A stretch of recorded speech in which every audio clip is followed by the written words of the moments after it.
What is up, you guys? Welcome back, Grim Entertainment. It's been a minute. Sorry about that. Did a little slacking this week on the content creating. But we are back with a different kind of video this time. I wanted to show you guys, not the deck box, my very first EDH deck. Commander, as it were now.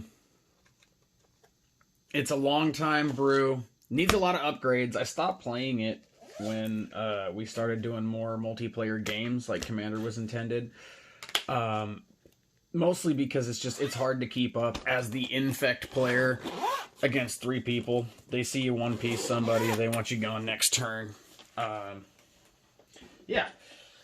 Anyhow, so my very first deck was Skithiryx, or Skittles, the Blight Dragon. Still mad we didn't get a borderless version of him in Double Masters. I kind of feel like that's warranted. But yeah, so he's a 5 converted mana cost, 3 colorless, 2 black, 4/4 flying, infect. He's got a 1 black to give him haste, and he's got a 2 to regenerate him when he dies. I don't use the 2 that much. Probably could use it a lot more, to be honest. But that's who we're building around.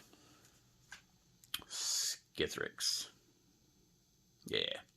Anyway, the way I have this lined up, it's all the lands, obviously. You know, we all like the full arts. But when we get to the spells and stuff, it's basically ramp, then removal, and then utility. So we got, if I remember right, it's like 20, was it 21 swamps? 1, 2, 3, 4, 5, 6, 7, 8.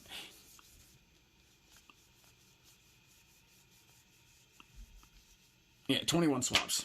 All right. We just got them from all over the place. All right, so we'll start with the lands. Rogue's Passage. You want Skithiryx to be unblockable as often as possible, or any of your infect creatures for that matter, because it only takes 10. Oop, smacking the camera around. Typical. Got a new angle, as you guys can tell, too.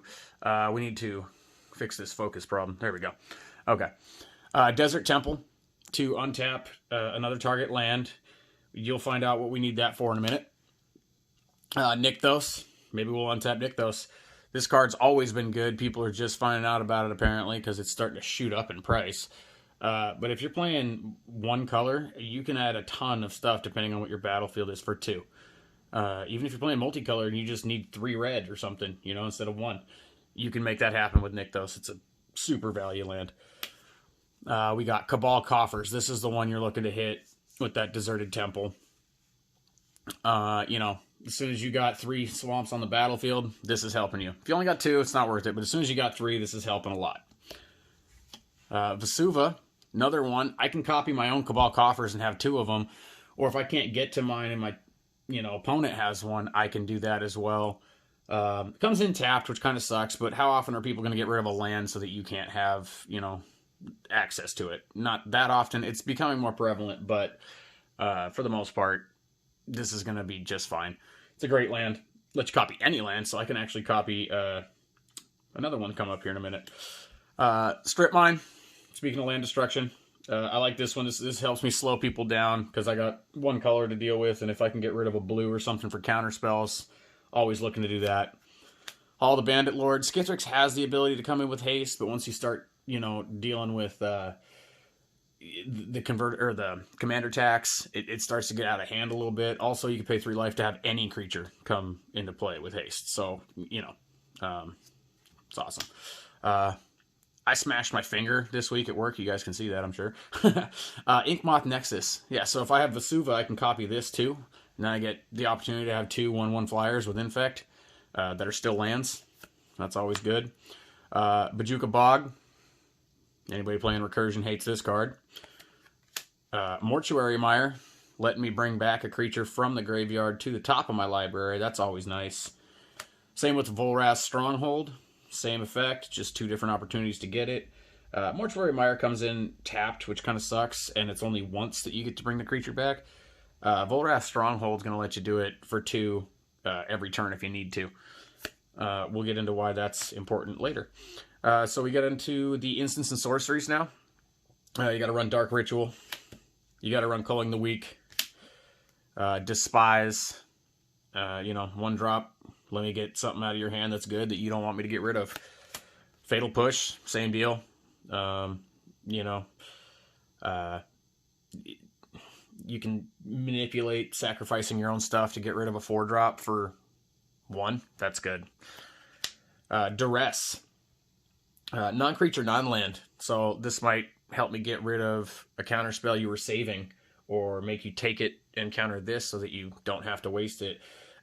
A lot of things. I can get rid of, you know, win cons with this.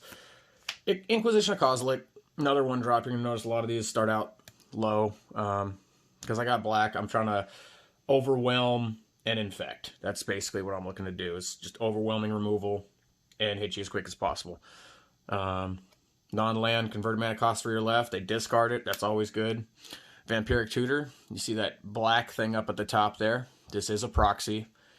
Oh no, my group lets us play with proxies. You know, I just don't see the point in constantly damaging a $100 card just so that I can prove that I own it. I'd rather just bring it to the table, show everyone I own it, and make a proxy of it. Unearth. You know, bringing something back for 1 mana that's 3 or less, regardless of, you know, I mean, that'll let me bring back a lot of infect creatures. That'll let me bring back something that might help me out with doing something mana-wise, you know. But 3 or less directly into play is always good. And if you don't need something, you can't get something, you can always cycle it for 2 to draw a card. Virulent Swipe. This is about just giving the infect creatures a little bit more. And then, you know, if you do want to block it, well, Death Touch, if you have something that's like 7/7, I'm still going to kill it. With Rebound for 1. So you get to use this twice, which is always good. I'm a fan of the Smallpox. I'm kind of the Smallpox guy in my pod. Taking away a land, a life, discarding a card, and a creature for me. Only having to do 10 infect kind of doesn't really make that big of a deal. I play this in actually almost every deck that I have that has black. This card is insanely powerful for 2 mana. Sets you back a little bit, but if you build your own stuff right, it should set your opponents back more. From Ashes to Ashes. No, not from, just Ashes to Ashes. 2 creatures for the price of 3 mana.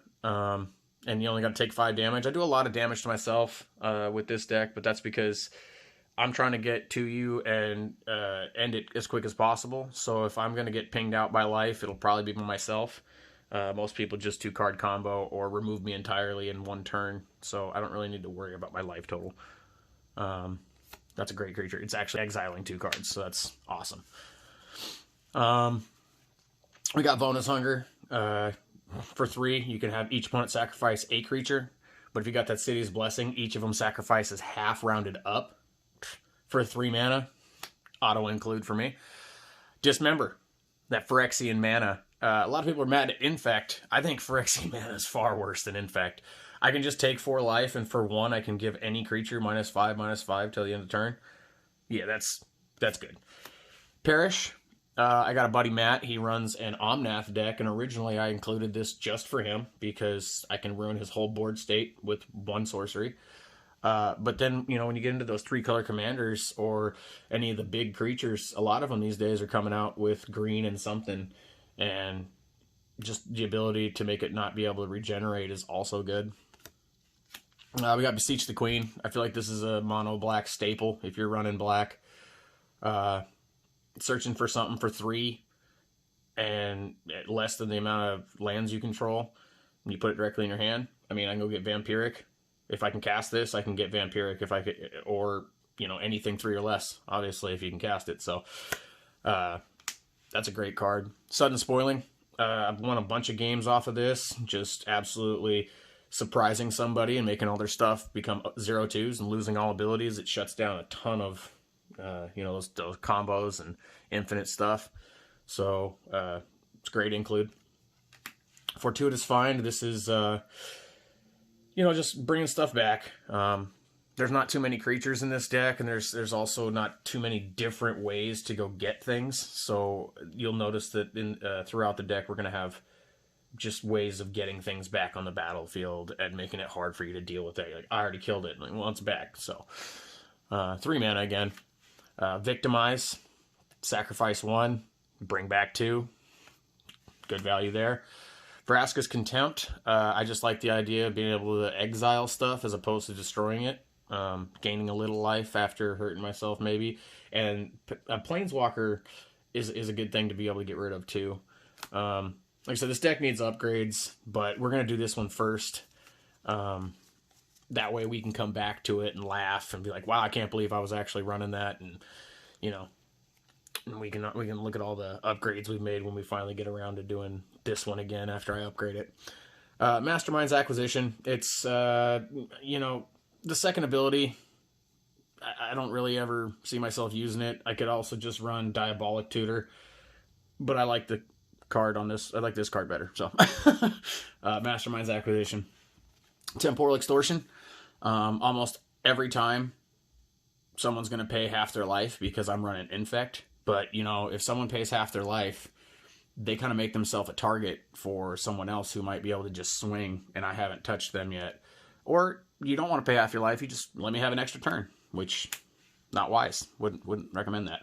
Monomania. I got to play this last week. You get one card in your hand, and then you get none. Just one. You pick one. Get rid of the rest. That feels great when somebody has like a card draw deck and they're holding on to like 13 cards. They got Reliquary Tower or something. You're like, yeah, you get one. Take that. Hatred explains itself. I win with this a lot, especially if we're playing like one-on-one games or, you know, even if I just want to take someone out, I can still have part of my life left. You only gotta get through for 10. So Hatred's great. Sins of the Past, letting you play an instant or sorcery without paying its mana cost. Hatred. And then, you know, it's just once, but it's a 6-drop that lets you bring back a win condition, so I like it. And then Wit's End. Very rarely am I going to get to play this unless everything's going badly for me. But in the event that that's the case, and I can make you discard your whole hand, I'm in on that. So 7-drop for that. All right, Artifacts. Soul Ring, staple. Mana Vault. I like this one. It lets you add the 3. I would like to put Mana Crypt in here, but for now, 3 works. I don't, you know, hopefully need to untap it. Hopefully I can just get to you after I tap this and not have to worry about it. Again, deals 1 damage. What are you going to do? Sensei's Divining Top. Manipulating the top deck and being able to draw on the same turn is great. This card's amazing. Jet Medallion. Also great. It's an all-black deck. Make everything cost less. How you can go wrong with that? Swiftfoot Boots. Try to protect any of the creatures that I have on the field because everybody knows they're infect and everybody wants them off the board. So, gotta try to protect stuff. I used to run both that and Lightning Greaves. Swiftfoot, though, I like because it has Hexproof instead of Shroud. Blackblade. Only basically looking to hit Skithiryx with this because that equip cost is insane. But if I can give him a +1/+1 for all the lands I control, yeah. Sword of Truth and Justice. This is slowly becoming one of the better swords, I think. The ability to proliferate and have blue and white protection is different, and it seems to be... ooh, there we go. It seems to be a good blanket for blue and white. I don't know why, but I've had people not be able to block a couple times in the last few recent games with it because their commander had one or the other. So proliferating +1/+1, always good. Oh yeah, they get a counter. You proliferate, and it already gets +2/+2. So it makes stuff just crazy. Fire Shrieker, double strike. You guys already know how that works. Nightmare Lash. Again, it's a 4-drop, but I can pay 3 life to equip it. So, you know, oh, this guy's not going to be able to do anything. He's already tapped out for the Nightmare Lash. Well, I can sacrifice my own life and equip it. And I'm kind of noticing that I used to be a fan of getting the counters for how many land you control, because apparently I planned on having a lot of swamps in play, which is usually the case. Lash Wraith, at the very least, he can be a creature until I want to equip it for life or 2 to whatever creature, so I can have something to block with. It's, you know, usually going to get a 4, because if you can pay for 4, unless it's like, you know, Mana Vault or Soul Ring, you'll have some sort of land to have a body to block with. Decimator Web. You can pay for it. You can pay the next turn to tap it. make someone lose 2 life, get a poison counter, and then mill 6 cards. Nobody loves milling, especially if they search for something put on the top of the library, you know. Primal Amulet. You guys have seen all the instants and sorceries that we run in the deck earlier. If I can get them cheaper, always want to do that. And then when you flip this, you're going to get the opportunity to add a mana with it. And then if you cast an instant or sorcery, you get to copy it and choose new targets. Just giving me more options to get rid of stuff and ways to deal with more than one player at a time. You know, oh my god, I can't get the card back in the sleeve. Hello. What's happening? Okay. These sleeves are awesome, though, by the way. I think these are, like, Legion sleeves or something. But they've been holding up for a long time. This is, like, my oldest deck, and these sleeves are still in good shape. Helm of the Host. Ideally, I'd like to make copies of Skithiryx. It costs 9 total to play and equip. This would be one of the ones that I would think about cutting if when I upgrade. But if I ever get to play it, it's going to have to stay, because if I got 2 Skittles out, what are you going to do? That's just mean. And it'll have haste. Hammer of Dazan, same thing. Costs a little expensive. 4 to play, 4 to equip. But it comes in immediately the first time. So for 4, I can equip +2/+0 and have indestructible for a wrath effect or anything like that, which is always great. Then we're going to get into creatures. Plague Mirror. Looking to add a little bit of mana and have an infect threat for 2. That's always nice. Also a target for that unearth. Flenzermite, same deal. Lifelink, try to gain a little bit back. If I can bump that up and try to gain back 3-4 at a time, always good. Plague Stinger. Flying infect, harder to deal with. Necropede. I can give anything a -1/-1 counter, which is huge. You'll see that in the enchantment side here when we get to it, but sometimes you can do things with creatures that have -1/-1 counters on it. Also, another target for Unearth. So that's what, 4?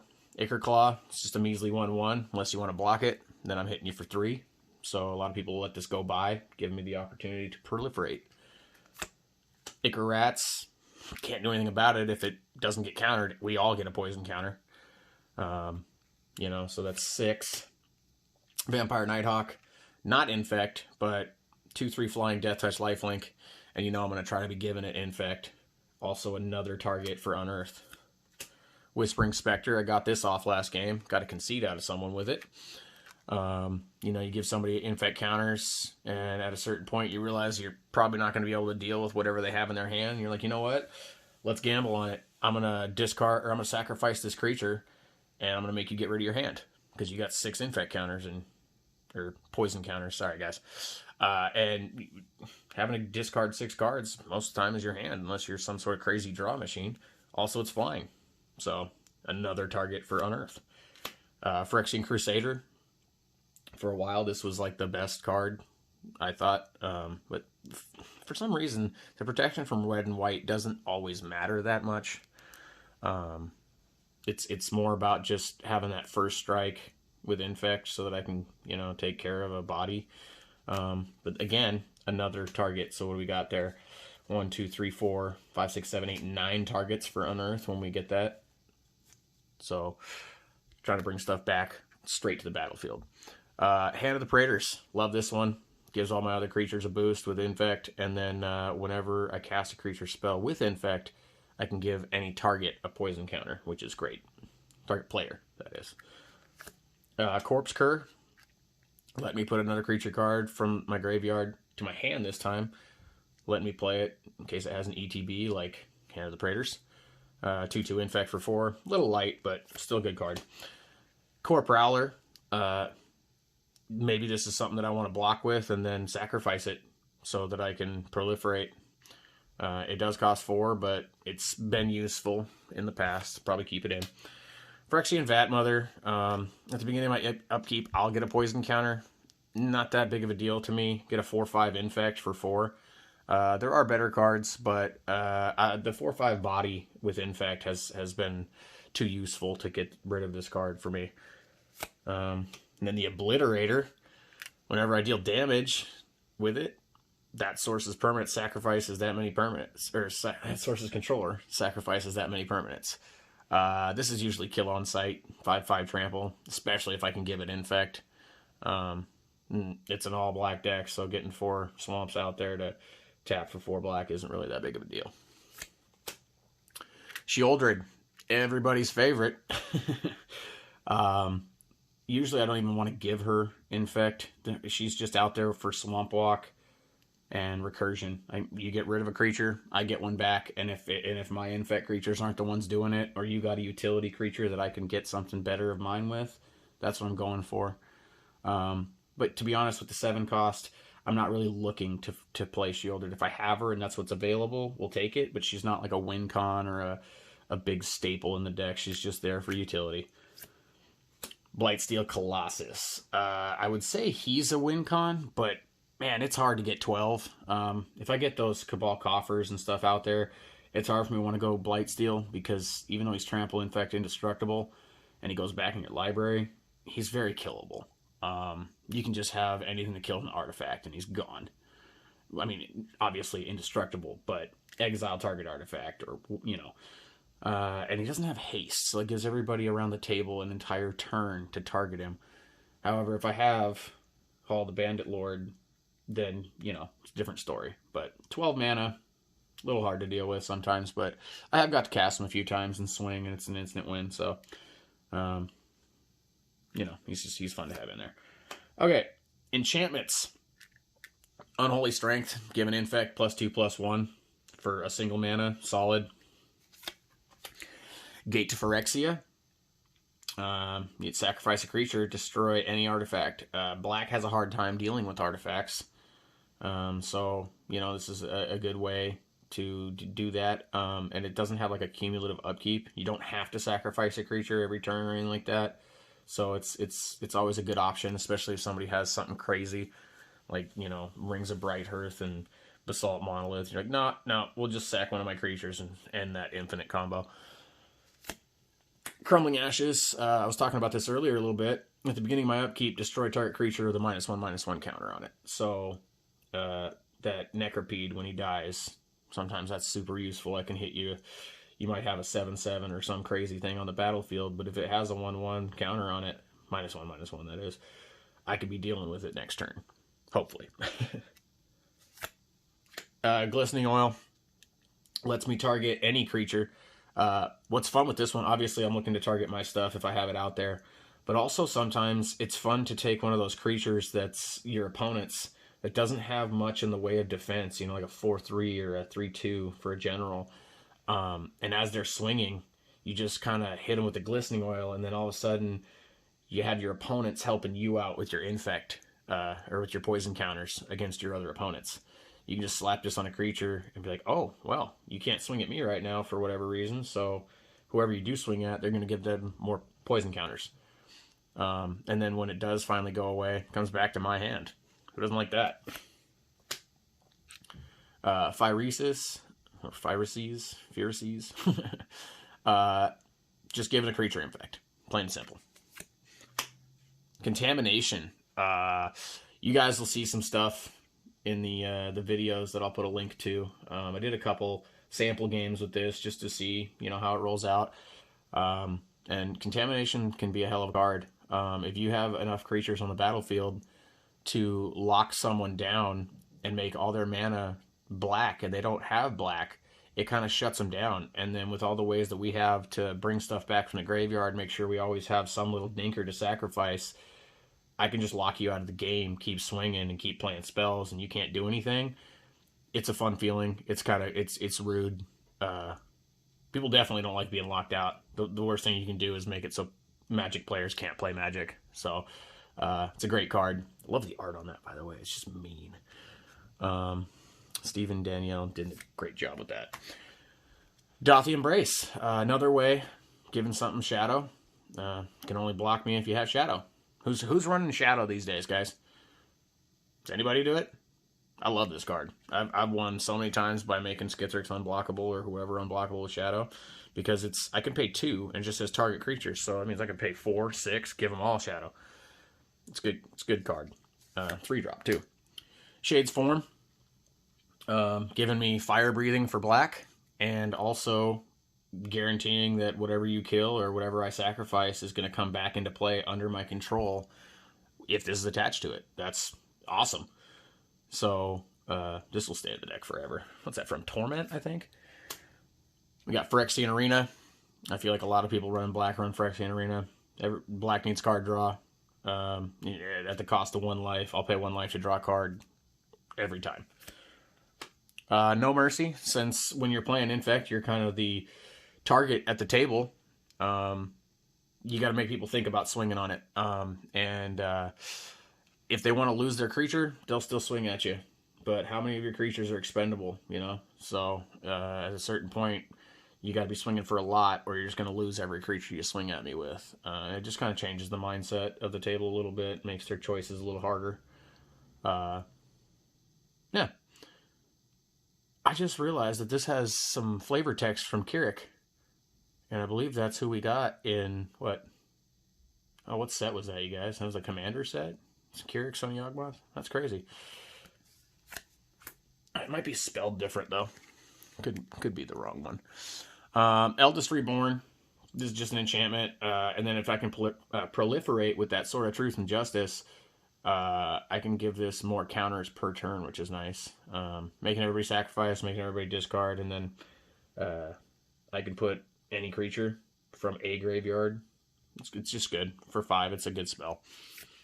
And we got 1 Planeswalker, Lily, 3-drop. Make someone discard a card, sacrifice a creature, or I'll separate their stuff into 2 piles, and they get to pick one. Can't go wrong with her. She's the only Planeswalker I run in this deck, and I think she's like the only Planeswalker you really need. I started with Sorin way back when, but he just didn't work as well as I wanted him to. There's no reason to have people do stuff with life if you're working on poison counters, you know? So, that is the deck. It serves a solid presence at the table, but it's not always going to be able to hang in those multiplayer games with people dropping insane stuff all the time. But in a one-on-one situation, it's really fast and it's really fun. Even when it stalls out, there's ways to control the board a little bit and win. What it is. That's my version of Skithiryx. I hope you guys enjoyed this. If you guys like this kind of different content, I plan on doing one for every deck I have. Right now I have 14. So I'll definitely do a series if you guys enjoy it. Thanks you guys for sticking around for this. Give us a like and a comment or a subscribe. And make sure you come back and check out that War of the Spark opening, yeah? Have a good one, guys.